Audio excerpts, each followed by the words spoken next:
യമനിലെ സൈനിക ദൗത്യം സ്വമേധയെ അവസാനിപ്പിച്ചതായി UAE പ്രതിരോധ മന്ത്രാലയം. സൗദിയും UAEയും തമ്മിലെ പിരിമുറുക്കം യമനിലെ രാഷ്ട്രീയ പ്രതിസന്ധി രൂക്ഷമാക്കിയതോടെയാണ് UAEയുടെ നടപടി. 2019 മുതൽ UAE സേനയുടെ സാന്നിധ്യം യമനിലുണ്ട്. MC നാസർ വിവരങ്ങൾ നൽകാനായി ചേരുന്നു. നാസർ, നേരത്തെ യമൻ ആവശ്യപ്പെട്ടിരുന്നു UAE സൈന്യത്തോട് പിൻവാങ്ങണമെന്ന്. 24 മണിക്കൂർ സമയമായിരുന്നു അവർ അനുവദിച്ചിരുന്നത്. ഇപ്പോൾ ദൗത്യം അവസാനിപ്പിക്കുന്നതായി UAE പ്രഖ്യാപിച്ചിരിക്കുന്നു. ഏത് സാഹചര്യത്തിലാണ് ഈ നടപടി? UAE മന്ത്രാലയം നൽകുന്ന പ്രതികരണം എങ്ങനെ? അനിഷ, അല്പം മുമ്പാണ് UAE പ്രതിരോധ മന്ത്രാലയം ഔദ്യോഗികമായി തന്നെ യമനിലെ തങ്ങളുടെ സൈനിക സേവനം പൂർണ്ണമായിട്ടും അവസാനിപ്പിക്കുകയാണെന്ന പ്രഖ്യാപനം നടത്തിയിരിക്കുന്നത്. ഇന്ന് വൈകിട്ട് തന്നെ സൗദി അറേബ്യയുടെ പ്രതികരണത്തിന് ബദൽ എന്ന നിലയ്ക്ക്, അല്ലെങ്കിൽ ആ പ്രസ്താവനയോട് അതിശക്തമായിട്ടുള്ള ഒരു പ്രതികരണം UAE നടത്തിയിരുന്നു. കാരണം സൗദി നടത്തിയിരിക്കുന്ന ഈ പ്രസ്താവനയെ അതിശക്തമായിട്ട് അപലപിച്ചുകൊണ്ടാണ്, അല്ലെങ്കിൽ അതിൽ പ്രതിഷേധം രേഖപ്പെടുത്തിക്കൊണ്ടായിരുന്നു UAEയുടെ പ്രസ്താവന വന്നത്. കാരണം യമനിലെ സർക്കാർ ക്ഷണിച്ചത് പ്രകാരമാണ് 2019 മുതൽ UAEയുടെ സേന അവിടെ പ്രവർത്തന രംഗത്തുള്ളത്. അത് സൗദിയുമായി ചേർന്നുകൊണ്ട് തന്നെയായിരുന്നു ആ പ്രവർത്തനങ്ങളൊക്കെ മുന്നോട്ട് പോയത്. മേഖലയുടെ ഒരു സുരക്ഷയും സൗദിയുടെ താല്പര്യങ്ങളും എല്ലാം മുൻനിർത്തിക്കൊണ്ടായിരുന്നു ആ സൈനിക സേവനം ഉണ്ടായിരുന്നത്. ഔദ്യോഗികമായിട്ടുള്ള ആ ഒരു ക്ഷണം സ്വീകരിച്ചുകൊണ്ട് മാത്രമായിരുന്നു ഈ കാര്യങ്ങളൊക്കെ നടന്നത്. ഏതെങ്കിലും വിഭജനവാദികൾക്ക് വേണ്ടിയല്ല ആയുധം തങ്ങൾ എത്തിച്ചത്, ആയുധങ്ങൾ എത്തിച്ചു എന്ന ആ ഒരു കുറ്റപ്പെടുത്തലും UAE നിരാകരിക്കുകയാണ്. നേരെ മറിച്ച് UAE സേനയ്ക്ക് വേണ്ടി ആവശ്യമായി വരുന്ന കവചിത വാഹനങ്ങളും മറ്റു ഉപകരണങ്ങളുമാണ് ഇന്ന് കപ്പൽ മാർഗം അവിടെ എത്തിച്ചിരുന്നത്. അതിന് നേരെയാണ് ആക്രമണം നടന്നിരിക്കുന്നത്. എന്തായാലും ഇതിലുള്ള ഒരു സാഹചര്യത്തിൽ സൗദി തങ്ങളോട് ഒരു അംഗരാജ്യം എന്ന നിലയ്ക്ക് കാര്യങ്ങൾ ചർച്ച ചെയ്യണമായിരുന്നു. അതിനു മുമ്പ് തിരക്കിട്ട രീതിയിൽ വളരെ ശക്തമായിട്ടുള്ള ഒരു പ്രസ്താവന സൗദി നടത്തിയത് തികച്ചും അനുചിതമായി എന്ന അർത്ഥത്തിലുള്ള ഒരു പ്രതികരണം കൂടിയാണ് UAE നടത്തിയിരിക്കുന്നത്. എന്തായാലും ഈ 24 മണിക്കൂറിനുള്ളിൽ പിന്നെ സൈനിക സേവനം അവസാനിപ്പിക്കണമെന്ന യമനിലെ നിലവിലുള്ള ഔദ്യോഗിക ഭരണകൂടത്തിന്റെ നിർദ്ദേശവും, അതോടൊപ്പം തന്നെ സൗദി ഇന്ന് മന്ത്രിസഭ യോഗം ചേർന്നിരുന്നു. അവരും ഈ ഒരു അഭിപ്രായം മുന്നോട്ട് വെച്ചിരുന്നു. അതുകൂടി പരിഗണിച്ചുകൊണ്ടാണ് ഇപ്പോൾ UAE യമനിൽ 6 വർഷത്തോളമായി തുടർന്നു വന്ന ആ സൈനിക സേവന സംവിധാനം പൂർണ്ണമായിട്ടും പിൻവലിക്കുന്നതായിട്ടുള്ള ഔദ്യോഗികമായിട്ടുള്ള ഒരു പ്രസ്താവന ഇപ്പോൾ പുറപ്പെടുവിച്ചിരിക്കുന്നത്. അനീഷ. ശരി, MC നാസറാണ് വിവരങ്ങൾ നൽകിയത്. സൗദി അതിർത്തിയോട് ചേർന്നുള്ള കൂടുതൽ പ്രദേശങ്ങൾ പിടിച്ചെടുക്കാൻ യമനിലെ തെക്കൻ വിഘടനവാദികളുടെ ശ്രമത്തിനിടെ UAE സൗദി ബന്ധം പിരിമുറുക്കത്തിലായി. UAE പിന്തുണയ്ക്കുള്ള തെക്കൻ വിഘടനവാദികൾക്കായി എത്തിച്ച ആയുധങ്ങളും സൈനിക വാഹനങ്ങളും തകർത്തതായി സൗദി സഖ്യസേന അറിയിച്ചു. 24 മണിക്കൂറിനകം UAE സൈനികർ രാജ്യം വിടണമെന്ന യമൻ ഭരണകൂടത്തിന്റെ ആവശ്യം സൗദിയും പിന്താങ്ങി. യമനിലെ സംഘർഷം രൂക്ഷമാക്കുകയാണെന്ന സൗദിയുടെ പ്രസ്താവനയ്ക്ക് പിന്നാലെ UAE ഇത് നിഷേധിച്ച് രംഗത്തെത്തി. എന്താണ് യമനിൽ സംഭവിക്കുന്നതെന്ന് വിശദമായി നോക്കാം. റിയാദിൽ നിന്നും അഫ്താബ് റഹ്മാൻ ചേരും. അഫ്താബ്, എന്താണ് ഇപ്പോൾ യമനിലെ സ്ഥിതി? തെക്കൻ വിഘടനവാദികളെ UAE പിന്തുണയ്ക്കാൻ കാരണം എന്താണ്?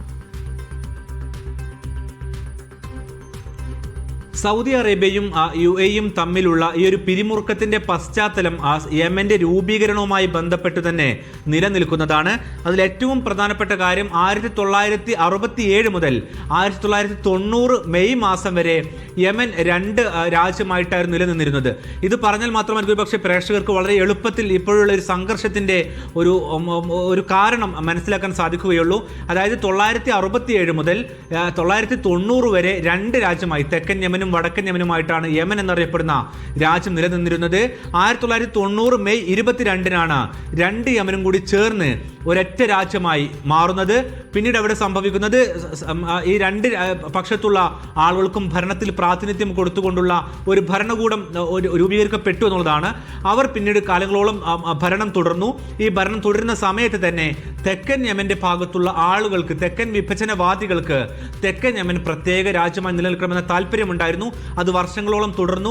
2013-ൽ അറബ് വസന്തത്തിന്റെ ഭാഗമായി വിവിധ രാജ്യങ്ങളിൽ ഉണ്ടായ ആഭ്യന്തര സംഘർഷങ്ങളുടെ പ്രതിഫലനം എന്നോളം യമനിലും അവിടെയുള്ള അധികാരത്തിൽ നിന്നും പുറത്താക്കപ്പെടുന്നു. ഇതിന് പിന്നാലെ യമനകത്ത് രാഷ്ട്രീയ സംഘർഷം രൂക്ഷമാകുന്നു. തെക്കൻ വിഭജനവാദികൾ വീണ്ടും രംഗപ്രവേശനം ചെയ്യുന്നു. ഹൂത്തികൾ രംഗപ്രവേശനം ചെയ്യുന്നു. ഹൂത്തികൾ സെൻആ ഉൾപ്പെടെയുള്ള പ്രധാന നഗരികൾ പിടിച്ചെടുക്കുന്നു. പിടിച്ചടക്കുന്നു. ഇങ്ങനെ വിവിധ കക്ഷികൾ യമന്റെ വിവിധ ഭാഗങ്ങൾ കൈയാളുന്ന ഒരു സ്ഥിതിയിലേക്ക് കാര്യങ്ങൾ എത്തുന്നുണ്ട്. ഇതിൽ തന്നെ എടുത്തു പറയേണ്ട കാര്യം, നിലവിലെ അവസ്ഥയിൽ ഈ സംഘർഷത്തിന് കാരണമാകുന്നത് 3 ഭാഗമായിട്ടാണ് യമന്റെ ഭരണം നിലനിൽക്കുന്നത് എന്നുള്ളതാണ്. അതിൽ ഒന്നാമത്തെ കക്ഷി എന്ന് പറയുന്നത് യമനിലെ ഔദ്യോഗിക പക്ഷമാണ്. ഈ ഔദ്യോഗിക പക്ഷം എന്ന് പറയുന്നത് സൗദി സഖ്യസേനയുടെ, സൗദി സഖ്യരാഷ്ട്രങ്ങളുടെ പിന്തുണയുള്ള ഔദ്യോഗിക പക്ഷമാണ്. പക്ഷെ അവരുടെ പ്രത്യേകത, നിലവിൽ യമന്റെ 5% ഭൂപ്രദേശം മാത്രമേ അവരുടെ നിയന്ത്രണത്തിലുള്ളൂ എന്നുള്ളതാണ്. രണ്ടാമത്തെ കക്ഷി എന്ന് പറയുന്നത് ഹൂത്തികളാണ്. ഹൂത്തികളുടെ പക്കലാണ് യമന്റെ 25% ഭൂപ്രദേശം നിൽക്കുന്നത്. എന്ന് വെച്ചാൽ യമനിലെ സിംഹഭാഗം ജനങ്ങളും ഹൂത്തി നിയന്ത്രിത മേഖലയിലാണ് നിൽക്കുന്നത്. അതിൽ തന്നെ എടുത്തു പറയേണ്ട കാര്യം, സൻആ ഉൾപ്പെടെയുള്ള പ്രദേശം 2014 മുതൽ ഹൂത്തികളുടെ നിയന്ത്രണത്തിലാണ്. അതിന് പുറമെ സാദ ഉൾപ്പെടെയുള്ള പ്രദേശങ്ങൾ ഹൂത്തികളുടെ പക്കലാണ്. ഹിജ്ജ എന്നറിയപ്പെടുന്ന പ്രദേശം, അതോടൊപ്പം തന്നെ അമ്രാൻ എന്നറിയപ്പെടുന്ന, ഇങ്ങനെ ഏറ്റവും കൂടുതൽ യമനികൾ താമസിക്കുന്ന പ്രദേശങ്ങളെല്ലാം ഹൂത്തികളുടെ നിയന്ത്രണത്തിലാണുള്ളത്. ഇനി മൂന്നാമത്തെ വിഭാഗമാണ് പഴയ തെക്കൻ യമന്റെ ഭാഗമായിരുന്ന തെക്കൻ വിഭജനവാദം വാദിക്കുന്ന STC എന്നറിയപ്പെടുന്ന, നിലവിൽ STC എന്നറിയപ്പെടുന്ന southern transitional council. Southern transitional കൗൺസിലിന്റെ കൈവശമാണ് ഇപ്പോൾ യമന്റെ 60%-ലേറെ ഭൂപ്രദേശം ഉള്ളത് എന്നുള്ളതാണ് ഏറ്റവും പ്രധാനപ്പെട്ട കാര്യം. എന്ന് വെച്ചാൽ ഹലറമൗത്ത് ഉൾപ്പെടെയുള്ള വളരെ പ്രധാനപ്പെട്ട ഭാഗങ്ങൾ അവർ STC ഏദൻ ആസ്ഥാനമായിക്കൊണ്ടാണ് ഇപ്പോൾ യമനെ ഭരിക്കുന്നത്. ഹൂത്തികൾ സൻആ ആസ്ഥാനമാക്കിക്കൊണ്ടാണ് യമനെ ഭരിക്കുന്നത്. സൗദി നേതൃത്വത്തിലുള്ള ഔദ്യോഗിക ഭരണകൂടം അതിന് പ്രത്യേകമായ ഒരു ക്യാപിറ്റൽ ഡിക്ലെയർ ചെയ്തിട്ടില്ലെങ്കിൽ പോലും അവർ യമൻ ഒന്നാകെ ഭരിക്കപ്പെടുന്നു എന്നതാണ് അവർ വിലയിരുത്തുന്നത്. ഏതായാലും ഇങ്ങനെ 3 വിഭാഗമായിക്കൊണ്ട് യമന്റെ 3 ഭൂപ്രദേശങ്ങൾ നിലനിൽക്കുന്നു. അതിൽ ഇപ്പോഴുള്ള ഒരു സംഘർഷത്തിന്റെ കാരണം ഈ സദേൺ ട്രാൻസിഷണൽ കൗൺസിലിന്റെ കൈവശമുള്ള ഭൂപ്രദേശം എന്ന് പറയുന്നത് വളരെ തന്ത്രപ്രധാനമായ മേഖലയാണ്. അതുതന്നെയാണ് ഇതിൽ UAE-ക്കുള്ള താല്പര്യം എന്നുള്ളത് വിവിധ അന്താരാഷ്ട്ര മാധ്യമങ്ങളും ഈ രാഷ്ട്രങ്ങളും യമൻ ഉൾപ്പെടെയുള്ള രാജ്യങ്ങളും ആരോപിക്കുന്നുണ്ട്. അതിന് കാരണം ഹലറമൗത്ത് മുതൽ ചെങ്കടൽ തീരത്തോട് ചേർന്ന് നിൽക്കുന്ന ഭൂപ്രദേശം മുഴുവൻ ഇപ്പോൾ STCയുടെ നിയന്ത്രണത്തിലാണ്. അങ്ങനെ വന്നു കഴിഞ്ഞാൽ അതുവഴിയുള്ള കപ്പൽ പാതകൾ കൂടുതൽ സുരക്ഷിതമായി കൊണ്ടുപോകാൻ UAE-ക്ക് സാധിക്കുമെന്നുള്ളതാണ് അതിൽ പറയുന്നത്. മറ്റൊന്ന്, ഹലറമൗത്ത് ഉൾപ്പെടെയുള്ള എണ്ണ സമ്പന്നമായ പ്രദേശം STCയുടെ കൈവശം വന്നാൽ അതും ഒരു താല്പര്യമായി നിലനിൽക്കുന്നു. ഇതിനെല്ലാത്തിനും പുറമെ മൂന്നാമത്തെയും വളരെ പ്രധാനപ്പെട്ടതുമായ രാഷ്ട്രീയ താല്പര്യം എന്ന് പറയുന്നത് മുസ്ലിം ബ്രദർഹുഡ് പിന്തുണയുള്ള, അല്ലെങ്കിൽ മുസ്ലിം ബ്രദർഹുഡുമായി മികച്ച ബന്ധം നിലനിർത്തുന്ന അൽ ഇസ്ലാഹ് പാർട്ടിയാണ് യമൻ നിലവിൽ ഭരിച്ചുകൊണ്ടിരിക്കുന്നത്. അതിൽ ഏറ്റവും പ്രധാനപ്പെട്ട ഒരു കൗതുകം എന്ന് പറയുന്നത് മുസ്ലിം ബ്രദർഹുഡുമായി ആശയപരമായി ഭിന്നതയുള്ളവരാണ് സൗദി അറേബ്യയും. പക്ഷേ ഇസ്ലാഹ് പാർട്ടി എന്നറിയപ്പെടുന്ന മുസ്ലിം ബ്രദർഹുഡുമായി മികച്ച ബന്ധം സൂക്ഷിക്കുന്ന ഇസ്ലാഹ് പാർട്ടി തന്നെയാണ് നിലവിൽ സൗദി പിന്തുണയോടെ യമൻ ഭരിക്കുന്നത് എന്നുള്ളൊരു കൗതുകം കൂടി ഇതിനകത്തുണ്ട്. പക്ഷേ ഇപ്പോൾ സംഭവിച്ച കാര്യം എന്ന് പറയുന്നത് യമന്റെ ഔദ്യോഗിക ഭരണകൂടം ഭരിക്കുന്ന സൗദിയുടെ അതിർത്തിയോട് ചേർന്നുള്ള പല പ്രദേശങ്ങളും ഇപ്പോൾ STC വന്ന് കൈയേറുകയും അത് പിടിച്ചെടുക്കാൻ ശ്രമിക്കുകയും ചെയ്താണ് ഇപ്പോഴത്തെ ഒരു സംഘർഷം രൂക്ഷമാകാനും മൂർച്ഛിക്കുവാനുമുള്ള കാരണം. അതിനായി ഫുജൈറയിൽ നിന്നും ഈ മാസം 27-നും 28-നും ഒരു കപ്പൽ പുറപ്പെടുന്നു. ആ കപ്പലിൽ സൈനിക വാഹനങ്ങൾ എത്തുന്നു. അത് UAE പിന്തുണയുള്ള ഈ സൈനിക വാഹനങ്ങളും ആയുധങ്ങളും എല്ലാം തന്നെ സദേൺ ട്രാൻസിഷണൽ കൗൺസിലിന് വേണ്ടി എത്തിച്ചതാണ് എന്നുള്ളതാണ് സൗദി സഖ്യസേനയും യമൻ ഭരണകൂടവും ആരോപിക്കുന്നത്. എന്നാൽ UAE ഇപ്പോൾ ഇത് എതിർക്കുകയും അത് തള്ളുകയും ചെയ്തിട്ടുണ്ട്. അതിൽ ആയുധങ്ങളല്ല, അത് സൈനിക വാഹനങ്ങളാണ്. അത് നിലവിൽ യമനകത്തുള്ള UAE സൈനികർക്ക് ഉപയോഗിക്കാനുള്ളതാണ് UAE ഉയർത്തുന്ന വാദം. പക്ഷേ യമന്റെ ഭരണകൂടം ഉയർത്തുന്ന വാദം അതല്ല. അത് തെക്കൻ വിഭജനവാദികൾക്ക് കൂടുതൽ പ്രദേശങ്ങൾ കൈയടക്കാനുള്ള ഒരു വഴിയായിട്ടാണ് നൽകുന്നത് എന്നുള്ളതാണ് ഇവർ ഉന്നയിക്കുന്ന വാദം. അതോടൊപ്പം തന്നെ ഇസ്രായേലുമായി മികച്ച നയതന്ത്ര ബന്ധമുള്ള ഒരു രാജ്യം എന്നുള്ള നിലക്ക് UAE-യുടെ ഈ നീക്കം കൂടുതൽ പ്രയാസം സൃഷ്ടിക്കുമെന്നുള്ളൊരു വാദം കൂടി യമൻ ഉന്നയിക്കുന്നുണ്ട്. ഈ തരത്തിൽ അതിസങ്കീർണമായിട്ടുള്ള ഒരു സ്ഥിതിവിശേഷത്തിലാണ് നിലവിൽ യമനകത്തുള്ള ആഭ്യന്തര ചിത്രമുള്ളത്. സൗദി അറേബ്യയെ സംബന്ധിച്ചിടത്തോളം അവരുടെ അതിർത്തി ഞങ്ങൾക്ക് ഏറ്റവും സുരക്ഷിതമാക്കി നിർത്തൽ തങ്ങളുടെ ആവശ്യമാണെന്ന് സൗദി പറയുന്നു. ഞങ്ങളുടെ സുരക്ഷ എന്ന് പറയുന്നത് ഞങ്ങളുടെ റെഡ് ലൈൻ ആണ് എന്നവർ പറയുന്നു. അതുകൊണ്ട് ഈ UAE തങ്ങളുടെ സഹോദര രാജ്യമായിട്ടുള്ള UAE അത് മനസ്സിലാക്കിക്കൊണ്ട് കൂടുതൽ സൗഹാർദ്ദപരമായിട്ടുള്ള, കൂടുതൽ മെച്ചപ്പെട്ട നിലയിലൊരു തീരുമാനം ഈ വിഷയത്തിൽ എടുക്കുകയും STCയോട് പിന്നോട്ട് പോകാൻ ആവശ്യപ്പെടുകയും ചെയ്യണമെന്നുള്ളതാണ് സൗദി അറേബ്യ പറയുന്നത്. UAE അതിനോട് അനുഭവപൂർണ്ണമായിട്ടുള്ള മറുപടിയാണ് ഇപ്പോൾ നൽകിയിട്ടുള്ളത്.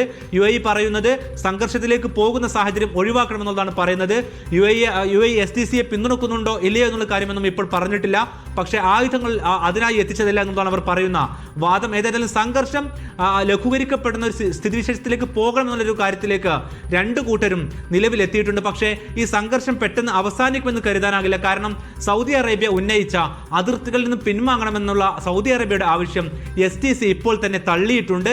ഇന്ന് രാവിലെ ഉണ്ടായ മറ്റൊരു പ്രധാനപ്പെട്ട കാര്യം, UAE-യിൽ നിന്നും എത്തിയതായി പറയുന്ന കപ്പലിൽ നിന്നും ഇറക്കിയ വാഹനങ്ങൾക്ക് നേരെ സൗദി സഖ്യസേന ആക്രമണം നടത്തുകയും അതിൽ നിരവധി വാഹനങ്ങൾ നശിപ്പിക്കുകയും ചെയ്തിട്ടുണ്ട്. ഇതൊരു മുന്നറിയിപ്പായിട്ടാണ് സൗദി സഖ്യസേന ഈ ആക്രമണം നടത്തിയിട്ടുള്ളത്. തുടർന്നും സമാനമായ രീതിയിൽ തന്നെ മുന്നോട്ട് പോകാനാണ് ഉദ്ദേശിക്കുന്നത് എങ്കിൽ വീണ്ടും തിരിച്ചടി ഉണ്ടാകുമെന്ന് സൗദി സഖ്യസേന മുന്നറിയിപ്പ് നൽകുന്നുണ്ട്. നിലവിൽ STC ഈ സഖ്യസേനയിൽ നിന്നും നേരത്തെ പിൻവാങ്ങിയിട്ടുണ്ട്. പല രാജ്യങ്ങളും സമാനമായ രീതിയിൽ തന്നെ യമനിലെ സംഘർഷം ഒഴിവാക്കുന്നതിന്റെ ഭാഗമായിട്ട് പിൻവാങ്ങിയിട്ടുണ്ട്. ഇതിൽ ഹൂത്തികളുമായി വലിയ അഭിപ്രായ വ്യത്യാസമുള്ളവരായിരുന്നു സൗദി അറേബ്യ. പക്ഷേ സൗദി കിരീടാവകാശി മുഹമ്മദ് ബിൻ സൽമാൻ രാജകുമാരൻ നേതൃത്വത്തിൽ ഹൂത്തികളുടെ നേതാക്കളെ സൗദിയുടെ റിയാദിലേക്ക് ക്ഷണിക്കുകയും അവരുമായി കൂടിക്കാഴ്ച നടത്തുകയും യമനിലെ സംഘർഷം അവസാനിപ്പിച്ച് സമാധാനപരമായ ഒരു അന്തരീക്ഷത്തിലേക്ക് പോകാൻ തങ്ങൾ തയ്യാറാണെന്ന് അറിയിക്കുകയും ചെയ്തതാണ്. മാത്രവുമല്ല ഹൂത്തികളും സൗദിയുടെ തലസ്ഥാനമായ റിയാദിൽ എത്തിക്കൊണ്ട് സൗദിയുടെ ഭരണ നേതൃത്വത്തിലെ മുതിർന്നവരുമായി ആലിംഗനം ചെയ്യുകയും ഈ ഒരു സംഘർഷത്തിന് അയവരുത്താൻ തങ്ങൾ തയ്യാറാണെന്ന് അറിയിക്കുകയും ചെയ്തതാണ്. പക്ഷേ രാഷ്ട്രീയപരമായിട്ടുള്ള STC-യുമായുള്ള പ്രശ്നം, ഔദ്യോഗിക പക്ഷവുമായുള്ള പ്രശ്നം, ഇതെല്ലാമാണ് യമനിലെ യുദ്ധം അവസാനിപ്പിക്കുവാനുള്ള ഒരു പ്രധാനപ്പെട്ട തടസ്സമായി നിൽക്കുന്നത്. സൗദി അറേബ്യയെ സംബന്ധിച്ചിടത്തോളം ഈ യുദ്ധം അവസാനിപ്പിക്കൽ നിർബന്ധമാണ്. കാരണം അവിടെ അതിർത്തി രാജ്യമാണ്.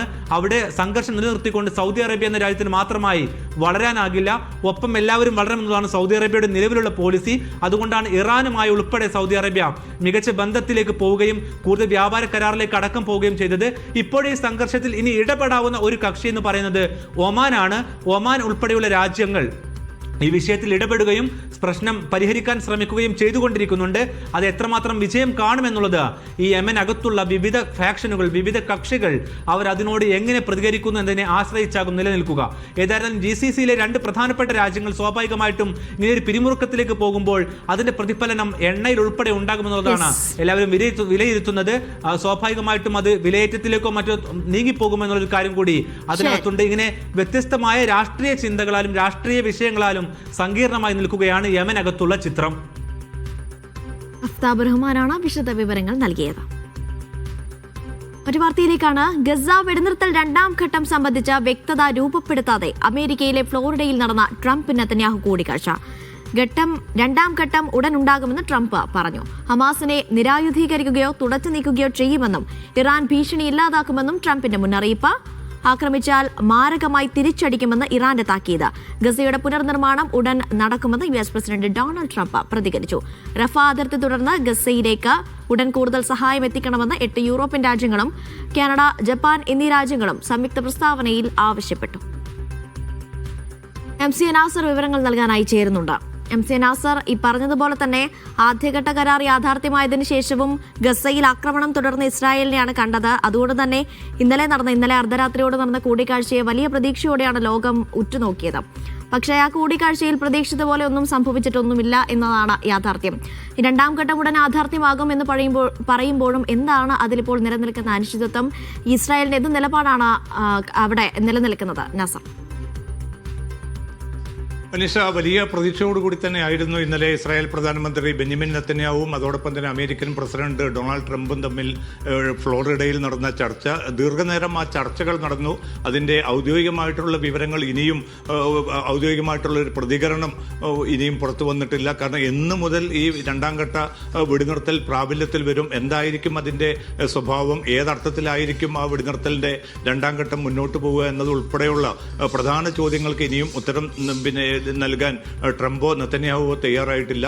പക്ഷേ തത്വത്തിൽ ഈ രണ്ടാം ഘട്ടവുമായിട്ട് അമേരിക്ക മുന്നോട്ട് പോകാൻ തീരുമാനിച്ചതായിട്ടാണ് അമേരിക്കൻ മാധ്യമങ്ങളും അതോടൊപ്പം തന്നെ ഇസ്രായേൽ മാധ്യമങ്ങളും വ്യക്തമാക്കുന്നത്. ചില വിയോജിപ്പുകൾ വളരെ ശക്തമായി തന്നെ ഇസ്രായേൽ പ്രധാനമന്ത്രി നെതന്യാഹു മുന്നോട്ട് വെച്ചിരുന്നു. കാരണം ഹമാസിനെ പൂർണ്ണമായിട്ടും നിരായുധീകരിക്കണം, അതോടൊപ്പം തന്നെ അവസാനമായിട്ട് ലഭിക്കേണ്ട ഒരു ബന്ദിയുടെ മൃതദേഹം ഉടൻ വിട്ടുകിട്ടണം, എങ്കിൽ മാത്രമേ രണ്ടാം ഘട്ടത്തിലേക്ക് കടക്കാൻ സാധിക്കൂ എന്നതുൾപ്പെടെയുള്ള വാദങ്ങളായിരുന്നു ആവശ്യമായിരുന്നു നെതന്യാഹു ഉന്നയിച്ചിരുന്നത്.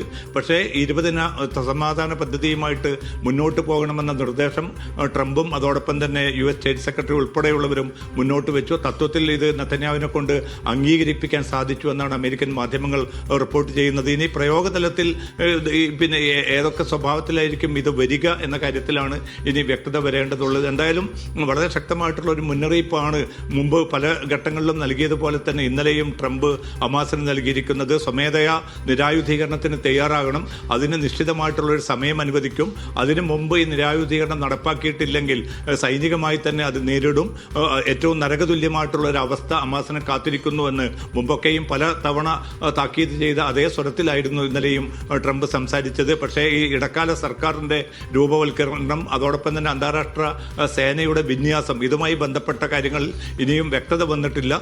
പല രാജ്യങ്ങളും ഇതിന് സന്നദ്ധത അറിയിച്ചു എന്ന് മാത്രമാണ് ട്രംപ് വ്യക്തമാക്കിയിരിക്കുന്നത്. വളരെ വൈകാതെ തന്നെ ഈ രണ്ടാം ഘട്ടം മുന്നോട്ട് കൊണ്ടുപോകും. അതോടൊപ്പം തന്നെ ഗസയുടെ പുനർനിർമ്മാണവും വളരെ പെട്ടെന്ന് തന്നെ നടക്കും എന്നുകൂടി ട്രംപ് വ്യക്തമാക്കിയിട്ടുണ്ട്. പക്ഷേ പല കാര്യങ്ങളിലും ഈ അവ്യക്തത നിലനിൽക്കുന്നതുകൊണ്ട് പ്രയോഗതലത്തിൽ എത്ര കണ്ട് ഇത് വിജയിക്കും, ഇത് നടപ്പാകും, അതിന് എത്ര സമയമെടുക്കും എന്നത് സംബന്ധിച്ച സുപ്രധാനമായ ചോദ്യങ്ങൾക്ക് ഉത്തരം ലഭിക്കാതെയാണ് ഫ്ലോറിഡയിലെ ഈ നിർണായകമായിട്ടുള്ള കൂടിക്കാഴ്ച അവസാനിച്ചിരിക്കുന്നത്. അനീഷ, നാസർ, നോക്കി നമ്മൾ നേരത്തെ പറഞ്ഞതുപോലെ തന്നെ ആദ്യഘട്ട ചർച്ചയിൽ അല്ലെങ്കിൽ ആദ്യഘട്ട കരാറിൽ മുന്നോട്ട് വെച്ച പല നിർദ്ദേശങ്ങളും ഇപ്പോഴും പാലിക്കപ്പെട്ടിട്ടില്ല. അതിനിടെയാണ് രണ്ടാം ഘട്ട ചർച്ച നടക്കുന്നത് അല്ലെങ്കിൽ രണ്ടാം ഘട്ട വെടിനിർത്തലിന് വേണ്ടിയുള്ള ശ്രമങ്ങൾ നടക്കുന്നത് എന്നുള്ളതാണ് അതിലെ വിരോധാഭാസം. അതായത് റഫ അതിർത്തി തുറന്ന 800 ട്രക്കുകളോളം പ്രതിദിനം കടത്തിവിട്ടുകൊണ്ട് സഹായം ഉറപ്പാക്കുക എന്നുള്ളതായിരുന്നു ആദ്യഘട്ട കരാറിലെ പ്രധാനപ്പെട്ട ഒരു നിർദ്ദേശം. അത് ഇതുവരെയും പാലിക്കപ്പെട്ടിട്ടില്ല. അതിനിടെ രണ്ടാം ഘട്ട ചർച്ച നടക്കുന്നതിനിടയിലും 8 യൂറോപ്യൻ രാജ്യങ്ങൾ ഇപ്പോൾ ആവശ്യപ്പെട്ടിരിക്കുന്നത് റഫ അതിർത്തി തുറന്ന സഹായങ്ങൾ ഉറപ്പാക്കണമെന്നുള്ളതാണ്. ഈ നിലപാടിനോട് ഇസ്രായേൽ ഇപ്പോൾ സ്വീകരിക്കുന്ന മറുപടി എങ്ങനെയാണ്, അല്ലെങ്കിൽ അതിനുള്ള സാഹചര്യങ്ങൾക്ക് വഴിയൊരുങ്ങുമോ? അനീഷ, ഇതിൽ മധ്യസ്ഥ രാജ്യങ്ങളായിട്ടുള്ള തുർക്കി, ഈജിപ്ത്, ഖത്തർ എന്നിവ വളരെ ശക്തമായി തന്നെ ഇക്കാര്യം അമേരിക്കൻ നേതൃത്വത്തെ അറിയിച്ചിരുന്നു. കാരണം ആദ്യഘട്ട വെടിനിർത്തൽ കരാറിന്റെ ഭാഗമായിട്ട് പല ഉപാധികളും പല വ്യവസ്ഥകളും ഹമാസ് കൃത്യമായി തന്നെ പാലിച്ചിട്ടുണ്ട്. 20 ബന്ദികളെ ആദ്യ ദിവസം തന്നെ ഒക്ടോബർ 10 തന്നെ കൈമാറുകയുണ്ടായി. തുടർന്ന് 28 ബന്ദികളുടെ മൃതദേഹങ്ങളിൽ 27 കൈമാറി. ഒന്ന് കണ്ടെത്താത്തത് കൊണ്ട് മാത്രമാണ് അത് കൈമാറാൻ സമയമെടുക്കുന്നത്. അതിനുള്ള ഊർജിതമായിട്ടുള്ള തെരച്ചിലും നടക്കുന്നുണ്ട്. ഈ ഒരു ഘട്ടത്തിലും ഏതാണ്ട് 900-ഓളം തവണയാണ് ഇസ്രായേൽ വളരെ ആസൂത്രിതമായി തന്നെ ഈ വെടിനിർത്തൽ ലംഘിക്കുകയും 412-ഓളം പലസ്തീനികളെ ഈ വെടിനിർത്തൽ കാലയളവിൽ മാത്രം കൊലപ്പെടുത്തുകയും ചെയ്തിരിക്കുന്നത്. ഇതൊക്കെ നടക്കുന്ന ഒരു ഘട്ടത്തിൽ തന്നെ റഫ അതിർത്തി തുറന്നുകൊണ്ട് കൂടുതൽ ഭക്ഷ്യവസ്തുക്കളും മറ്റ് സഹായങ്ങളും ഗസയിലേക്ക് എത്തിക്കണം. ദിനം പ്രതി ഏതാണ്ട് 600 ട്രക്കുകൾ കടത്തിവിടണം എന്നതുൾപ്പെടെയുള്ള ആ വ്യവസ്ഥകളൊന്നും ഇസ്രായേൽ പാലിച്ചിട്ടില്ല. നിരന്തരമായിട്ടുള്ള ഈ വെടിനിർത്തൽ ലംഘനം തുടരുന്നു. പക്ഷേ ഇതൊന്നും ചർച്ചയിൽ ട്രംപ് ശരി. ഏതായാലും രണ്ടാം ഘട്ട വെടിനിർത്തലുടൻ നടപ്പാക്കുമെന്നാണ് ട്രംപ് പറയുന്നത്. ഇന്നലെ നടന്ന ചർച്ച തീരുമാനമാകാതെ പിരിഞ്ഞിട്ടുമുണ്ട്. പുതുവത്സര രാവിൽ റെക്കോർഡ് വെടിക്കെട്ടുകൾ കൊണ്ടും ഡ്രോൺ ഷോകൾ കൊണ്ടും അമ്പരപ്പിക്കാനൊരുങ്ങി UAE. പുതുവത്സരം ആഘോഷിക്കാൻ ലോകരാജ്യങ്ങളിൽ നിന്ന് UAEയിലേക്ക് സഞ്ചാരികളുടെ ഒഴുക്കാണ്. റെക്കോർഡുകൾ തകർക്കാൻ അബുദാബി ഇത്തവണയും കച്ചകെട്ടി ഇറങ്ങുകയാണ്. അൽവത്ബയിലെ ഷെയ്ഖ് സായിദ് ഫെസ്റ്റിവലിൽ തുടർച്ചയായി 62 മിനിറ്റാണ് ആകാശം വർണ്ണങ്ങൾ കൊണ്ട് നിറയുക. 3 പുതിയ ഗിന്നസ് വേൾഡ് റെക്കോർഡുകൾ ലക്ഷ്യമിട്ടുള്ള ഈ വെടിക്കെട്ടിന് പുറമെ 1000-ലേറെ ഡ്രോണുകൾ അണിനിരക്കുന്ന മെഗാ ഷോയും നടക്കും. ബുർജ് ഖലീഫ തന്നെയാണ് ദുബൈയിലെ ആഘോഷങ്ങളുടെ പ്രധാനി. ഇത്തവണ ബിയോണ്ട് ഡ്രീംസ് എന്ന പ്രമേയത്തിൽ അവതരിപ്പിക്കുന്ന വെടിക്കെട്ട് കഴിഞ്ഞ വർഷത്തേക്കാൾ വിപുലമായിരിക്കും. തൊട്ടടുത്ത് തന്നെ ദുബൈ ഫ്രെയിമും പുതുവത്സരത്തെ വരവേൽക്കാൻ വർണ്ണാഭമായ ഒരുക്കങ്ങൾ പൂർത്തിയാക്കി കഴിഞ്ഞു. ഗ്ലോബൽ വില്ലേജിൽ 7 വ്യത്യസ്ത രാജ്യങ്ങളിലെ സമയക്രമം അനുസരിച്ച് 7 തവണയാണ് വെടിക്കെട്ട് നടക്കുക. കഴിഞ്ഞ വർഷത്തെ സ്വന്തം റെക്കോർഡ് തകർക്കുക എന്ന ലക്ഷ്യത്തോടെയാണ് റാസൽ ഖൈമ ഇത്തവണയും രംഗത്തുള്ളത്. അൽ മർജാൻ ഐലൻഡിൽ നിന്ന് 6 കിലോമീറ്റർ നീളത്തിൽ കടലിന് മുകളിൽ 15 മിനിറ്റ് നീളുന്ന കരിമരുന്ന് പ്രയോഗമാണ് നടക്കുക. ലോകത്തിലെ ഏറ്റവും വലിയ ആകാശ ചിത്രങ്ങൾ വെടിക്കെട്ടിലൂടെ തീർക്കാനാണ് ലക്ഷ്യം. Media 1 Dubai. ദുബൈയിൽ പുതുവത്സരാഘോഷങ്ങളുടെ ഭാഗമായി പൊതു പാർക്കുകളുടെയും വിനോദ സൗകര്യങ്ങളുടെയും സമയം ക്രമീകരിച്ചു മുനിസിപ്പാലിറ്റി. പുതുവത്സര രാവിൽ 40 കേന്ദ്രങ്ങളിലായി 48 ഇടങ്ങളിലാണ് ദുബൈയിൽ വെടിക്കെട്ടുകൾ പ്രഖ്യാപിച്ചിരിക്കുന്നത്. പ്രധാന റോഡുകളിൽ നാളെ വൈകിട്ട് 4 മണി മുതൽ ഘട്ടം ഘട്ടമായി ട്രാഫിക് നിയന്ത്രണവും ഏർപ്പെടുത്തിയിട്ടുണ്ട്. പുതുക്കിയ സമയക്രമം നാളെയും പുതുവത്സര ദിനത്തിലും ബാധകമാകും. അൽസഫ, സബീൽ പാർക്ക്, ക്രീക്ക് പാർക്ക് തുടങ്ങി പ്രധാന പാർക്കുകൾ രാവിലെ മുതൽ അർദ്ധരാത്രി വരെ തുറക്കും. സഫ പാർക്ക്, സബീൽ പാർക്ക് എന്നിവ പുലർച്ചെ 1 മണി വരെയും ക്രീക്ക് പാർക്കും മുഷ്രിഫ് പാർക്കും അർദ്ധരാത്രി 12 മണി വരെയും പ്രവർത്തിക്കും. ഇതിനു പുറമെ ദുബൈ ഫ്രെയിമിൽ ഇത്തവണ ആദ്യമായി വെടിക്കെട്ടിനൊപ്പം വിപുലമായ ഡ്രോൺ ഷോയും ഒരുക്കിയിട്ടുണ്ട്. ദുബൈ ഫ്രെയിം രാവിലെ 8 മുതൽ രാത്രി 9 മണി വരെ സന്ദർശകർക്കായി തുറന്നു നൽകും. Burj Khalifa, Burj Al Arab, global village, JBR തുടങ്ങി നഗരത്തിന്റെ വിവിധ ഭാഗങ്ങളിൽ വെടിക്കെട്ട് ദൃശ്യമാകും. തിരക്കൊഴിവാക്കാനായി കൂടുതൽ സുരക്ഷാ ഉദ്യോഗസ്ഥരെയും പാർക്കിംഗ് സൗകര്യങ്ങളും ഏർപ്പെടുത്തിയിട്ടുണ്ട്. റോഡുകളിലെ തിരക്ക് കണക്കിലെടുത്ത് മെട്രോ സർവീസുകൾ തുടർച്ചയായി 43 മണിക്കൂർ പ്രവർത്തിക്കുമെന്നും അധികൃതർ അറിയിച്ചു. ഗ്ലോബൽ വില്ലേജിൽ 7 രാജ്യങ്ങളിലെ സമയക്രമം അനുസരിച്ച് 7 തവണ വെടിക്കെട്ട് നടക്കും. ബുധനാഴ്ച വൈകുന്നേരം 4 മണി മുതൽ ദുബൈ ഡൗൺ ടൗൺ മേഖലയിലെ പ്രധാന റോഡുകൾ ഘട്ടം ഘട്ടമായി അടക്കും. തിരക്കൊഴിവാക്കാൻ പൊതുജനങ്ങൾ മെട്രോ ഉൾപ്പെടെയുള്ള പൊതുഗതാഗത സംവിധാനങ്ങൾ ഉപയോഗിക്കണമെന്ന് അധികൃതർ നിർദ്ദേശിച്ചു. അതേസമയം ആഘോഷത്തിന്റെ ഭാഗമായി 4 പൊതു ബീച്ചുകളിൽ പ്രവേശനം കുടുംബങ്ങൾക്ക് മാത്രമാക്കി. ജുമേറ, ഉമ്മുസുക്കീം ബീച്ചുകളിലാണ് നിയന്ത്രണം. Media 1 Dubai. Robotics, artificial intelligence അന്താരാഷ്ട്ര എക്സിബിഷൻ റോബോടെക്കിന് ദോഹ വേദിയാകും. ഒക്ടോബറിലാണ് എക്സിബിഷൻ. പ്രദർശനത്തിന്റെ പ്രഥമ പതിപ്പാണ് ഇത്തവണത്തേത്. ഖത്തർ ചേംബറിന്റെ പിന്തുണയോടെ ഒക്ടോബർ 27 മുതൽ 29 വരെയാണ് റോബോടെക് അന്താരാഷ്ട്ര പ്രദർശനം അരങ്ങേറുക. ആരോഗ്യം, ലോജിസ്റ്റിക്സ്, ഫിൻടെക്, സ്മാർട്ട് മൊബിലിറ്റി തുടങ്ങി വിവിധ മേഖലകളിൽ പ്രവർത്തിക്കുന്ന ആഗോള കമ്പനികൾ പ്രദർശനത്തിന്റെ ഭാഗമാകും. സംവാദ സെഷനുകളും പാനൽ ചർച്ചകളും വർക്ക്ഷോപ്പുകളും അരങ്ങേറും. 15,000 ചതുരശ്ര മീറ്റർ സ്ഥലമാണ് പ്രദർശനത്തിനായി ഒരുക്കുന്നത്. ഖത്തർ ഡിജിറ്റൽ അജണ്ട 2030യുടെ ഭാഗമായാണ് പ്രദർശനമെന്ന് Qatar chamber first vice chairman Mohammed bin Tawar al Kuwari പറഞ്ഞു. ഇന്റർനാഷണൽ ഇൻസ്റ്റിറ്റ്യൂട്ട് ഫോർ മാനേജ്മെന്റ് പുറത്തിറക്കിയ ഡിജിറ്റൽ കോമ്പറ്റിറ്റീവ് ഇൻഡെക്സിൽ ആദ്യ 20നുള്ളിലാണ് ഖത്തറിന്റെ സ്ഥാനമെന്നും അദ്ദേഹം ചൂണ്ടിക്കാട്ടി. 2030 നിർമ്മിത ബുദ്ധിയുടെ ആഗോള വിപണി $826.73 ബില്യൺ എത്തുമെന്നാണ് പഠനങ്ങൾ. 2020-ലെ 93.27 ബില്യണിൽ നിന്നാണ് മേഖല ഇത്രയും വളർച്ച കൈവരിക്കുക. Media 1 Doha. താമസാനുമതി നിയമലംഘനങ്ങൾക്കുള്ള പുതിയ പിഴ നിരക്കുകൾ കുവൈത്ത് ആഭ്യന്തര മന്ത്രാലയം പ്രഖ്യാപിച്ചു. അനുവദനീയമായ കാലാവധി കഴിഞ്ഞ് രാജ്യത്ത് തുടരുന്നവർക്ക് ആദ്യ മാസം പ്രതിദിനം 2 ദിനാറും തുടർന്ന് 4 ദിനാറും പിഴ ചുമത്തും. സന്ദർശന വിസ, അടിയന്തര എൻട്രി പെർമിറ്റ്, ഡ്രൈവർ വിസ തുടങ്ങിയവയിൽ കാലാവധി ലംഘിച്ചാൽ പ്രതിദിനം 10 ദിനാർ പിഴയും പരമാവധി 2000 ദിനാർ വരെയും ഈടാക്കും. തൊഴിൽ വിപണിയിൽ സ്വദേശികൾക്ക് മുൻഗണന ഉറപ്പാക്കുന്നതിനായി പ്രവാസി തൊഴിലാളികളുടെ വർക്ക് പെർമിറ്റ് ഫീസിൽ ബഹ്റൈൻ ഘട്ടം ഘട്ടമായ വർധന പ്രഖ്യാപിച്ചു. 2026 ജനുവരി മുതൽ പ്രാബല്യത്തിൽ വരുന്ന ഈ തീരുമാനം അടുത്ത 4 വർഷം കൊണ്ട് പൂർണ്ണമായും നടപ്പാക്കും. ബഹ്റൈനിൽ പ്രവാസികളുടെ തൊഴിൽ വിസയ്ക്കുള്ള ഫീസ് വർദ്ധിപ്പിക്കുന്നു. 2026 ജനുവരി മുതൽ പ്രവാസികളുടെ വർക്ക് പെർമിറ്റ് ഫീസ് വർധനവ് പ്രാബല്യത്തിൽ വരും. ഓരോ വർഷവും ക്രമാനുഗതമായി ഫീസ് കൂട്ടി 4 വർഷത്തിനുള്ളിൽ അഥവാ 2029 പൂർണ്ണമായും വർധനവ് നടപ്പിലാക്കും. തൊഴിൽ വിപണിയിൽ ബഹ്റൈൻ പൗരന്മാർക്ക് മുൻഗണന ഉറപ്പാക്കുന്നതിനുള്ള നടപടികളുടെ ഭാഗമായാണ് ഈ തീരുമാനം. ക്യാബിനറ്റ് യോഗത്തിന് പിന്നാലെ നടത്തിയ വാർത്താ സമ്മേളനത്തിലാണ് ബഹ്റൈൻ തൊഴിൽ നിയമകാര്യ മന്ത്രി ഇക്കാര്യം അറിയിച്ചത്. സ്വദേശികളുടെ തൊഴിലവസരങ്ങൾ കൂടുതൽ ശക്തിപ്പെടുത്താനുള്ള സർക്കാരിന്റെ പ്രതിബദ്ധതയാണ് ഈ തീരുമാനമെന്ന് അദ്ദേഹം കൂട്ടിച്ചേർത്തു. 2026 ജനുവരി മുതൽ പ്രാബല്യത്തിൽ വരുന്ന ഫീസ് വർധനവ് ഗാർഹിക തൊഴിലാളികൾ ഒഴികെയുള്ള എല്ലാ പ്രവാസി തൊഴിലാളികൾക്കും ബാധകമായിരിക്കും. നിലവിൽ വിദേശ തൊഴിലാളികൾക്ക് ബഹ്റൈനിൽ ഈടാക്കുന്ന വർക്ക് പെർമിറ്റ് ഫീസ് 100 ദിനാറാണ്. ഇത് 2026-ൽ 105 ദിനാറായും 2027-ൽ 111 ദിനാറായും 2028-ൽ 118 ദിനാറായും 2029-ൽ 125 ദിനാറായും ഉയർത്തും. അതേസമയം എല്ലാ മാസവും ലേബർ മാർക്കറ്റ് റെഗുലേറ്ററി അതോറിറ്റിക്ക് അടയ്ക്കേണ്ട ഫീസിലും ആനുപാതികമായ വർധനവുണ്ടാകും.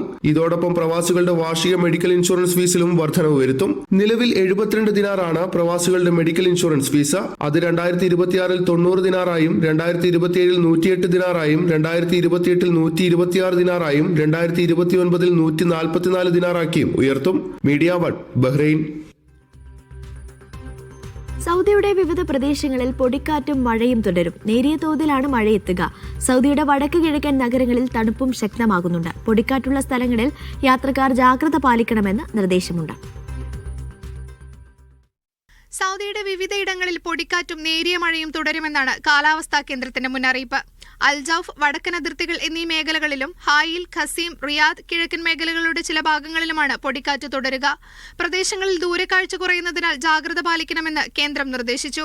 വടക്കൻ മേഖലകളുടെ ചില ഭാഗങ്ങളിൽ നേരിയ മഴയ്ക്കും സാധ്യതയുണ്ട്. ജിസാൻ, അസീർ പ്രവിശ്യകളുടെ ഉയർന്ന പ്രദേശങ്ങളിലും രാത്രി മുതൽ പുലർച്ചെ വരെ മൂടൽമഞ്ഞ് രൂപപ്പെടാനുള്ള സാധ്യതയും കേന്ദ്രം മുന്നറിയിപ്പ് നൽകി. ചെങ്കടൽ പ്രദേശത്ത് ഉപരിതല കാറ്റ് വടക്കു പടിഞ്ഞാറൻ ദിശ ദിശയിൽ 20 മുതൽ 40 കിലോമീറ്റർ വേഗതയിൽ വീശുമെന്നും റിപ്പോർട്ടിൽ പറയുന്നു. തബൂക്കിലാണ് ഇന്ന് രാജ്യത്ത് ഏറ്റവും കൂടുതൽ തണുപ്പ് രേഖപ്പെടുത്തിയത്. കുറഞ്ഞ താപനില 4 ഡിഗ്രി വരെ എത്തി. ഹായിൽ, ത്വായിഫ്, അബഹ, ഖുറയാത്ത് എന്നിവിടങ്ങളിലും തണുപ്പ് ശക്തമാണ്. Media 1 Jeddah.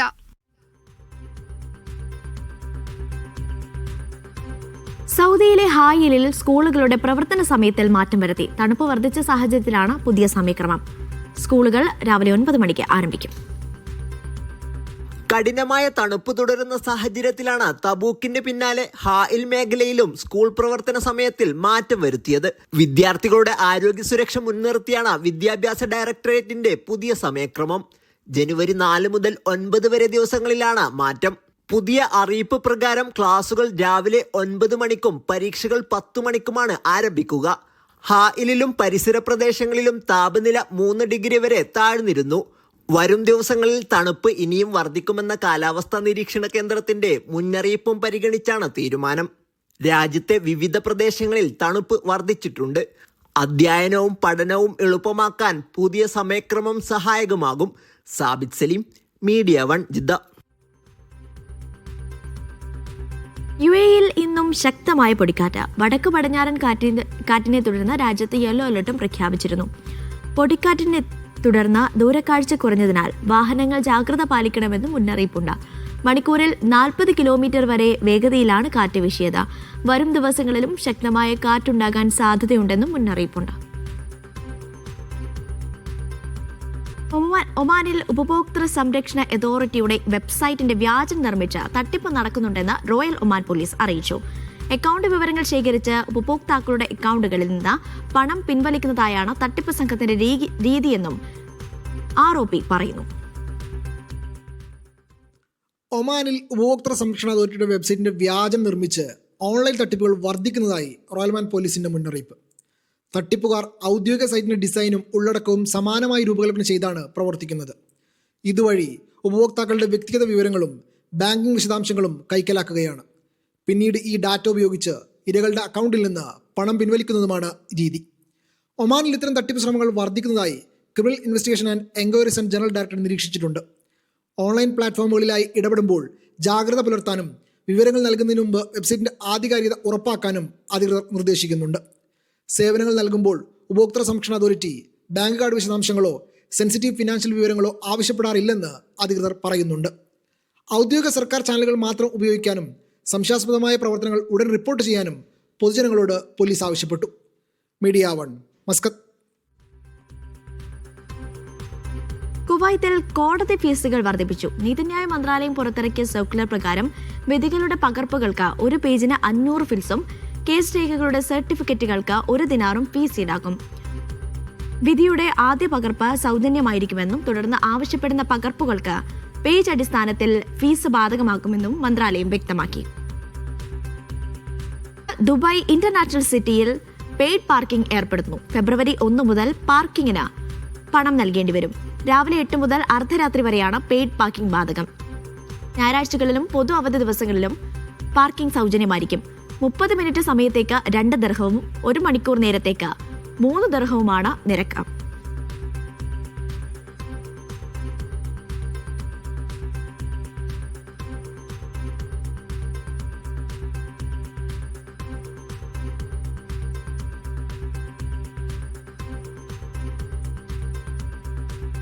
യുഎഇയിലെ സ്വകാര്യ മേഖലയിൽ ജോലി ചെയ്യുന്ന സ്വദേശി ജീവനക്കാരുടെ കുറഞ്ഞ ശമ്പളം 6000 ദിർഹമാക്കി. ജനുവരി 1 മുതൽ പുതിയ ശമ്പള വ്യവസ്ഥ നിലവിൽ വരും. യുഎഇ മാനവ വിഭവശേഷി സ്വദേശീവൽക്കരണ മന്ത്രാലയത്തിന്റേതാണ് ഉത്തരവ്.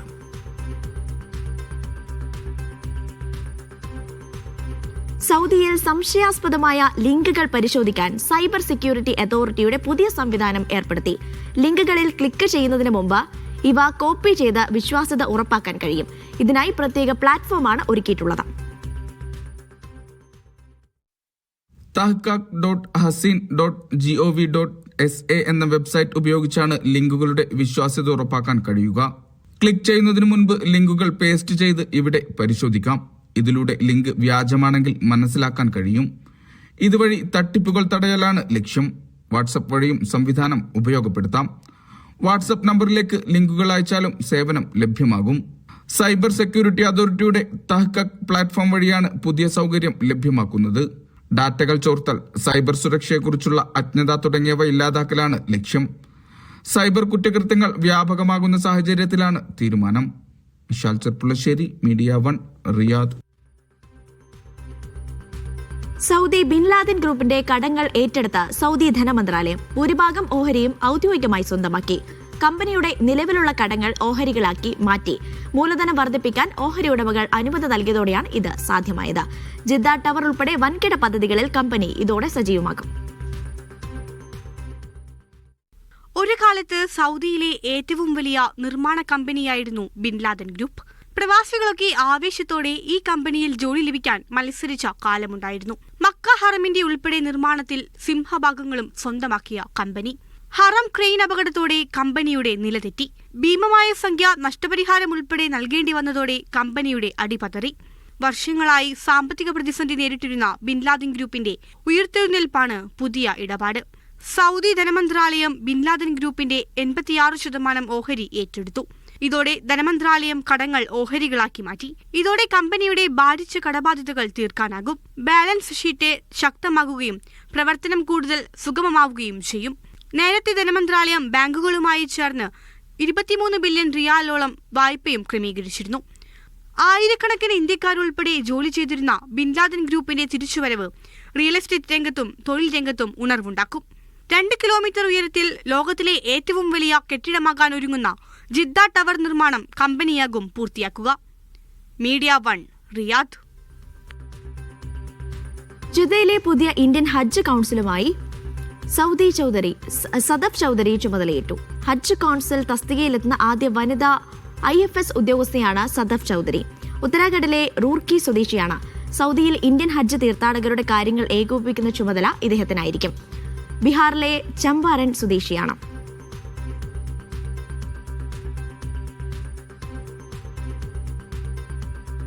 ഇടവേളയ്ക്ക് ശേഷം സംഗീത പരിപാടികളിൽ സജീവമാകാനൊരുങ്ങി റാപ്പർ ഡെബ്സി. 2.5 മണിക്കൂറുള്ള പടം 2.5 മിനിറ്റുള്ള സ്നിപ്പറ്റ് വെച്ച് ജഡ്ജ് ചെയ്യാൻ കഴിയില്ലെന്നായിരുന്നു സൗദിയിലെ സംഗീത പരിപാടിയെക്കുറിച്ചുള്ള ട്രോളുകളോട് ഡെബ്സിയുടെ മറുപടി. ദുബൈയിൽ നടക്കുന്ന പുതുവത്സര ആഘോഷ പരിപാടിയിലൂടെയാണ് ഡെബ്സി വീണ്ടും വേദിയിലേക്ക് എത്തുന്നത്. അതിനെ ഒരു ഒറ്റ മറുപടിയുള്ളൂ. 2.5 മണിക്കൂറുള്ള ഒരു പടം 5 മിനിറ്റുള്ള ഒരു സ്നിപ്പറ്റ് വെച്ചിട്ട് നമുക്ക് ജഡ്ജ് ചെയ്യാൻ കഴിയില്ല. ട്രോളുന്നവരോട് കൂടുതൽ വിശദീകരിക്കാനില്ല. ഒരു കയറ്റത്തിനപ്പുറം ഒരിറക്കവും ഉണ്ടാകും. നല്ലത് മാത്രം സംഭവിക്കണം, അതിന് ലൈഫ് എന്ന് പറയില്ലല്ലോ. അത് വേറെ എന്തെങ്കിലുമായിട്ട് എനിക്ക് തോന്നുന്നു. സോ ഇറക്കും കയറ്റും ഒക്കെ കൂടിയിട്ടുള്ള ഒരു പരിപാടിയാണെന്ന് വിശ്വസിക്കുന്നത്. ഇന്ന പറഞ്ഞിട്ടുള്ള വിശ്വസിക്കണം. That's it. Every hardship there is an ease. ദുബൈയിലെ പുതുവത്സരാഘോഷ പരിപാടിയായ സൗത്ത് കാർണിവലിൽ പ്രധാന ഗായകനായാണ് ഡെബ്സി തിരിച്ചെത്തുന്നത്. ഇതിനു മുന്നോടിയായി മാധ്യമങ്ങളോട് സംസാരിക്കുകയായിരുന്നു അദ്ദേഹം. ബുധനാഴ്ച വൈകിട്ട് സിലിക്കൺ ഒയാസിലെ റാഡിസൺ റെഡിൽ നടക്കുന്ന പരിപാടിയിൽ ജാസി ഗിഫ്റ്റ്, ബേബി ജീൻ, തിരുമാലി തുടങ്ങിയവരും എത്തുന്നുണ്ട്. Media 1, Dubai. കുവൈത്തിലെ അബ്ബാസിയയിൽ ആഡംബര കാറുകളുമായി പ്രവാസി വിദ്യാർത്ഥികളുടെ അപകടകരമായ ആഘോഷം. നിരവധി പേരെ അറസ്റ്റ് ചെയ്തു. ജലീബ് പ്രദേശത്ത് സംഘടിപ്പിച്ച ആഘോഷത്തിനിടെയാണ് സംഭവം. അപകടകരമായ രീതിയിൽ ആഡംബര വാഹനങ്ങൾ ഓടിക്കുന്ന ദൃശ്യങ്ങൾ സമൂഹ മാധ്യമങ്ങളിൽ വ്യാപകമായി പ്രചരിച്ചതിനെ തുടർന്ന് സുരക്ഷാ ഉദ്യോഗസ്ഥർ നടത്തിയ അന്വേഷണത്തിലാണ് അറസ്റ്റ്. സ്വകാര്യ സ്കൂളിന് സമീപമാണ് ആഘോഷങ്ങൾ നടന്നത്.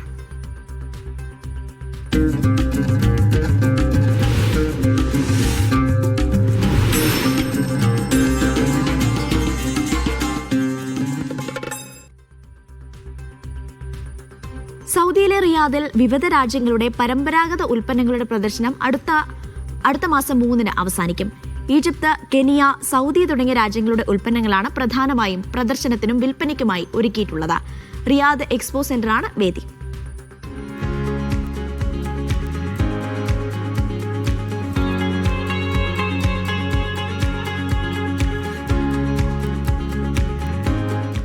വിവിധ രാജ്യങ്ങളുടെ പരമ്പരാഗത ഉൽപ്പന്നങ്ങളുടെ പ്രദർശനമാണ് ഒരുക്കിയിട്ടുള്ളത്. പഴമയുടെ തനിമ വിളിച്ചോതുന്ന ഇത്തരം ഉൽപ്പന്നങ്ങൾ കാണാനും സ്വന്തമാക്കാനുമായി മലയാളികളടക്കം നിരവധി പേരാണ് നിത്യേന ഇവിടെ കൊടുക്കുന്നത്.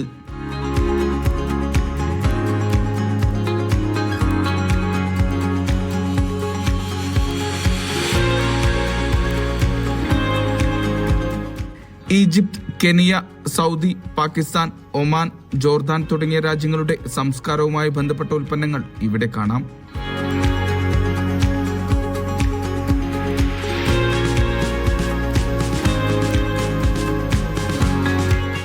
കരകൗശല ഉൽപ്പന്നങ്ങൾ, പരമ്പരാഗത തുണിത്തരങ്ങൾ, ഭക്ഷ്യോൽപ്പന്നങ്ങൾ, തേയില, തേൻ, വിവിധ സുഗന്ധദ്രവ്യങ്ങൾ എന്നിവ ഇവിടെ സുലഭമാണ്.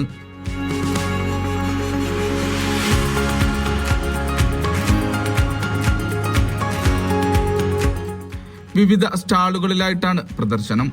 ആഭരണങ്ങൾക്കും സുവനീറുകൾക്കും സൗദി പരമ്പരാഗത ചായക്കും ഇവിടെ ആരാധകർ ഏറെയാണ്.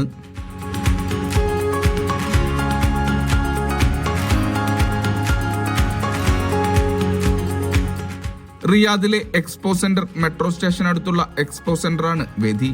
സൗജന്യ പ്രവേശനമൊരുക്കിയ മേളയിൽ കുടുംബത്തോടൊപ്പമാണ് വിവിധ രാജ്യക്കാർ എത്തുന്നത്.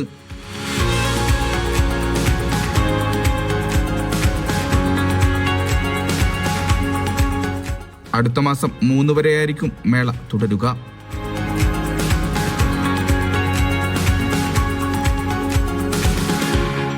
Vishal Cherpulassery, media 1, Riyadh.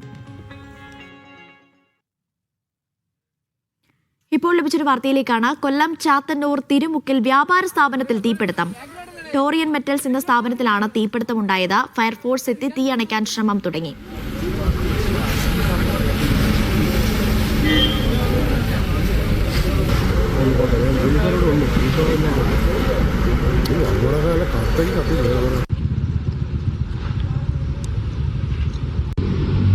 Lijo Rollins ഉണ്ട് വിവരങ്ങൾ നൽകാനായി. ലിജോ, തീ ഇപ്പോൾ നിയന്ത്രണ വിധേയമാക്കാൻ സാധിച്ചിട്ടുണ്ടോ? അനീഷ, 11 മണിയോടുകൂടെയാണ് ഇത്തരത്തിൽ ഈ സ്ഥാപനത്തിൽ നിന്നും തീ ഉയരുന്നത് നാട്ടുകാരുടെ ശ്രദ്ധയിൽപ്പെട്ടത്. ടോറിയൻ മെറ്റൽസ് എന്നതാണ് സ്ഥാപനം. ചാത്തന്നൂർ തിരുമുക്ക് KSEB ഓഫീസിന് സമീപത്താണ് ഈ സ്ഥാപനം പ്രവർത്തിക്കുന്നത്. ഇരുമ്പ് കമ്പി, പെയിന്റ് തുടങ്ങിയവ വിൽക്കുന്ന സ്ഥാപനമാണ്. അതിന്റെ പെയിന്റുകളും മറ്റും വെച്ചിരുന്ന സ്ഥലത്താണ് ഇത്തരത്തിൽ തീപിടുത്തം ഉണ്ടാവുകയും തീ ആളിപ്പടരുകയും ചെയ്യുകയായിരുന്നു.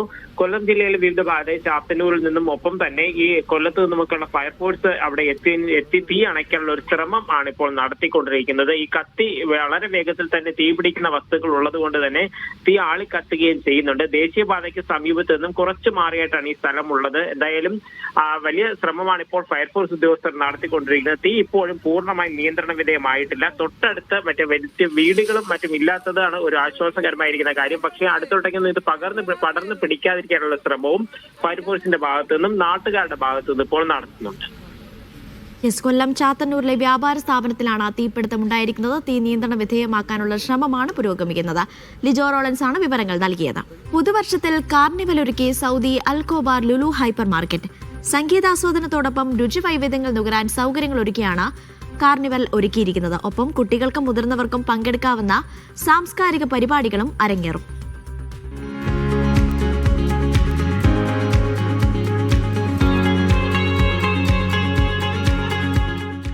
ദമ്മാം അൽഖോബാർ ലുലുവിൽ പുതുവത്സരാഘോഷങ്ങളുടെ ഭാഗമായി കാർണിവലിന് തുടക്കമായി.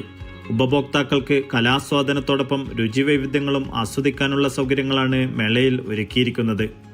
ഏറെ വൈവിധ്യങ്ങളോടെയാണ് കാർണിവൽ ആഘോഷങ്ങൾ. അറേബ്യൻ മനോഹാരിതയിൽ തയ്യാറാക്കിയ കാർണിവലിൽ കുട്ടികൾക്കും മുതിർന്നവർക്കും ഒരുപോലെ പങ്കെടുക്കാവുന്ന വ്യത്യസ്ത സാംസ്കാരിക കലാപരിപാടികളും അരങ്ങേറും.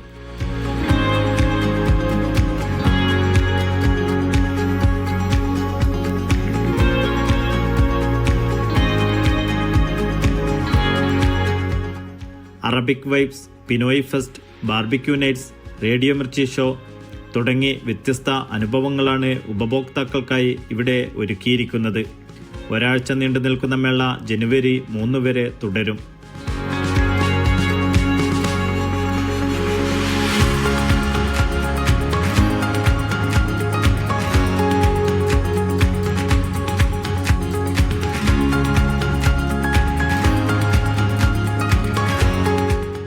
Media 1, Dammam.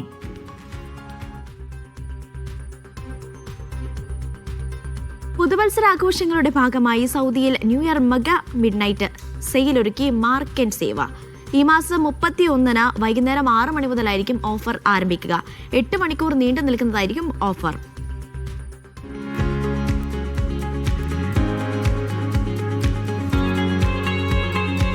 ഈ മാസം 31 വൈകുന്നേരം 6 മണി മുതൽ പുലർച്ചെ 1 മണി വരെ നീണ്ടു നിൽക്കുന്നതായിരിക്കും മെഗാ മിഡ് നൈറ്റ് സെയിൽ. പുതുവത്സരാഘോഷങ്ങളുടെ ഭാഗമായാണ് ഓഫറുകൾ.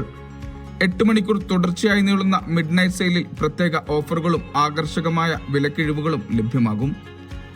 ഗ്രോസറി, ഇലക്ട്രോണിക്സ്, മൊബൈൽ, നിത്യോപയോഗ സാധനങ്ങൾ തുടങ്ങി മുഴുവൻ വിഭാഗങ്ങളിലുമായിട്ടാണ് ഓഫർ ഒരുക്കുക. സൗദിയിലെ മുഴുവൻ ഔട്ട്ലെറ്റുകളിലും മെഗാ മിഡ് നൈറ്റ് ഓഫർ ലഭ്യമാകും. പുതുവത്സരം പ്രമാണിച്ച് ഉപഭോക്താക്കൾക്ക് കുറഞ്ഞ ചെലവിൽ ഉൽപ്പന്നങ്ങൾ ലഭ്യമാക്കുകയാണ് ലക്ഷ്യം. Media 1 Riyadh. ഒമാനിൽ കൃത്യമായി നികുതി നൽകുന്നവർക്ക് പ്രോത്സാഹനം നൽകുന്നതിനായി ടാക്സ് എക്സലൻസ് കാർഡ് അവതരിപ്പിച്ച ടാക്സ് അതോറിറ്റി. ആദ്യഘട്ടത്തിൽ 100 നികുതിദായകർക്ക് എക്സലൻസ് കാർഡ് അനുവദിക്കും. കാർഡിന് ഇഷ്യൂ ചെയ്ത തീയതി മുതൽ 2 വർഷത്തെ സാധുത ഉണ്ടായിരിക്കും.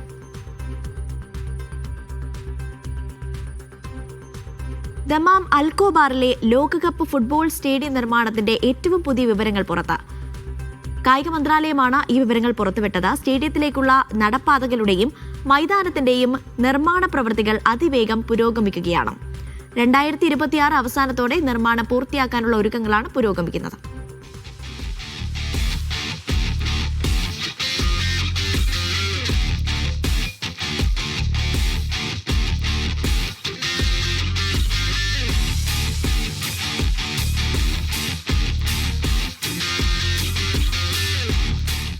അൽക്കോബർ സ്പോർട്സ് സിറ്റിയിൽ സൗദി അരാംകോ നിർമ്മിക്കുന്ന കായികാസ്ഥാനത്തിൻ്റെ ഏറ്റവും പുതിയ വിവരങ്ങൾ പുറത്തുവിട്ട് കായിക മന്ത്രാലയം. സ്റ്റേഡിയത്തിലേക്കുള്ള നടപ്പാതകളുടെയും കളിമൈതാനത്തിൻ്റെയും നിർമ്മാണ പ്രവൃത്തികൾ ആരംഭിച്ചു കഴിഞ്ഞു. സ്മാർട്ട് കൂളിംഗ് സംവിധാനങ്ങളും സ്ഥാപിച്ചു തുടങ്ങി. $100 കോടി മുതൽ മുടക്കിൽ സൗദി അരാംകോയാണ് സ്റ്റേഡിയം ഒരുക്കുന്നത്. പ്രകൃതി സൗഹൃദ നിർമ്മാണവും ഉദ്യാനവും തുടങ്ങി നിരവധി സൗകര്യങ്ങളും സംവിധാനങ്ങളും സ്റ്റേഡിയത്തിൻ്റെ പ്രത്യേകതകളാണ്.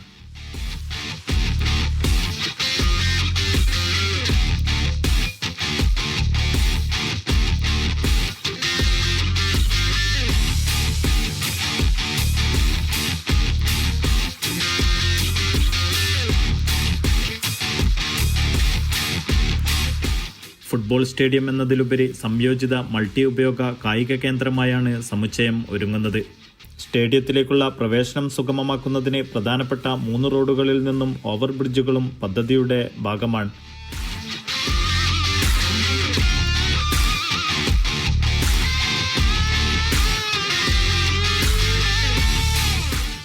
ഏഴായിരത്തിലധികം തൊഴിലാളികളാണ് വ്യത്യസ്ത ഷിഫ്റ്റുകളിലായി 24 മണിക്കൂറും ഇവിടെ ജോലി ചെയ്യുന്നത്. 2034 ലോകകപ്പിന് പുറമെ 2027 ഏഷ്യാകപ്പ് മത്സരങ്ങൾ നടക്കുന്ന പ്രധാന വേദികളിലൊന്നു കൂടിയാണ് ഇവിടം. അൽക്കോബാറിലെ സ്റ്റേഡിയം നിർമ്മാണം പൂർത്തിയാകുന്നതോടെ അൽഖാദിസിയ ക്ലബിൻ്റെ ഹോം ഗ്രൗണ്ടായി മാറും. 47,000 സീറ്റിംഗ് കപ്പാസിറ്റിയുള്ള സ്റ്റേഡിയത്തിൻ്റെ നിർമ്മാണം 2026 പൂർത്തിയാക്കാനാണ് ലക്ഷ്യമിടുന്നത്.